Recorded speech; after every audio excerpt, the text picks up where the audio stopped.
దివంగా తీర్మానం ఆమోదం చేసి కేంద్ర ప్రభుత్వానికి మన యొక్క నిరసనను మన యొక్క ఆలోచన తెలియజేస్తే బాగుంటుంది అని చెప్పి వారు సూచన చేసిండ్రు.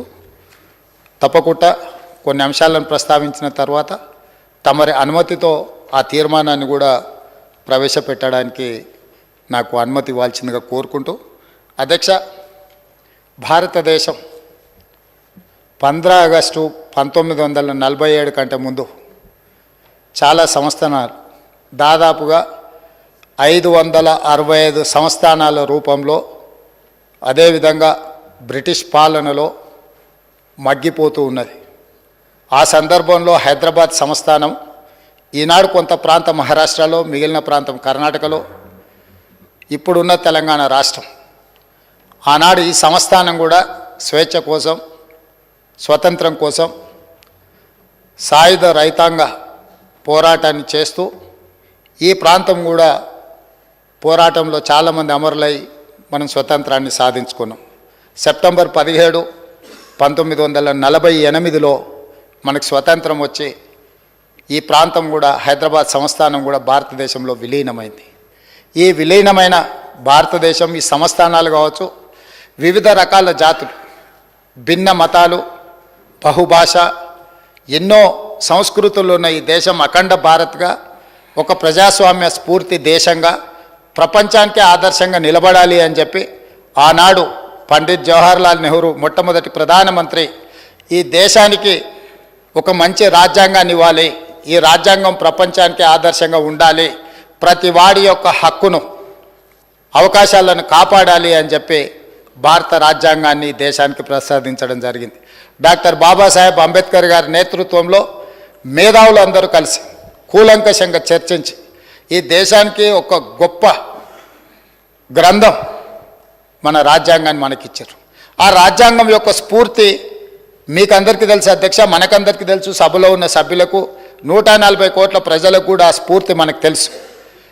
ఏ ప్రాంతానికి కూడా పాలకులు అన్యాయం జరగకుండా యూనియన్ ఆఫ్ స్టేట్స్, వివిధ రాష్ట్రాలను సమానంగా చూసుకోవడానికి అవసరమైన విధి విధానాలు రూపొందించి ఎలాంటి వివక్ష లేని పరిపాలన జరగాలని వారు స్పష్టంగా రాజ్యాంగంలో పొందుపరచడం జరిగింది.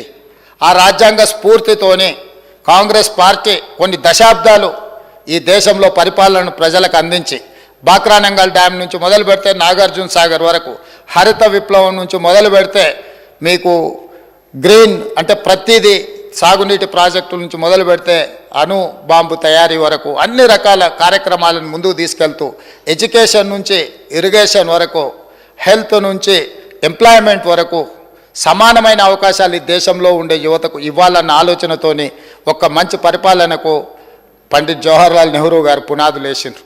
వారు వేసిన పునాదుల మీద ఈ దేశాన్ని శ్రీమతి ఇందిరాగాంధీ గారు అద్భుతమైన అభివృద్ధి పదం వైపు ఎన్నో ఎన్నో ఎన్నో సరళీకృత విధానాలు తీసుకొచ్చి బ్యాంకులను జాతీయం చేయడం కానీ, లేకపోతే ఎస్సీ ఎస్టీలకు ఇచ్చిన రిజర్వేషన్లతో పాటు భూమి మీద హక్కులు ఇవ్వడం కానీ, చదువుకున్న నిరుద్యోగ యువకులకు ఉద్యోగ ఉపాధి అవకాశాలు కల్పించాలని ఒక పకడ్బందీ పరిపాలన అందించి ఈ దేశానికే ఆదర్శవంతమైన ప్రధానమంత్రిగా శ్రీమతి ఇందిరాగాంధీ గారు ప్రపంచంలోనే ఒక ఉక్కు మహిళగా గుర్తింపు పొందారు. ఆ తర్వాత సంక్షోభాలు ఎదుర్కొంటున్న దేశం ప్రజాస్వామ్యం మనుగడ సాధిస్తుందా లేదా అని ప్రపంచ దేశాల ముందు అనుమానంగా నిలబడ్డ ఈ దేశాన్ని 2004లో శ్రీమతి సోనియా గాంధీ గారి నాయకత్వంలో UPA 1 ప్రభుత్వాన్ని, మన్మోహన్ సింగ్ గారిని ప్రధానమంత్రిని చేసి ఈ దేశాన్ని సరళీకృత విధానాలను ముందుకు తీసుకెళ్ళి ఈ దేశాన్ని ప్రపంచంతో పోటీ పడే విధంగా ఆ ప్రధానమంత్రి గారు తీర్చిదిద్దారు.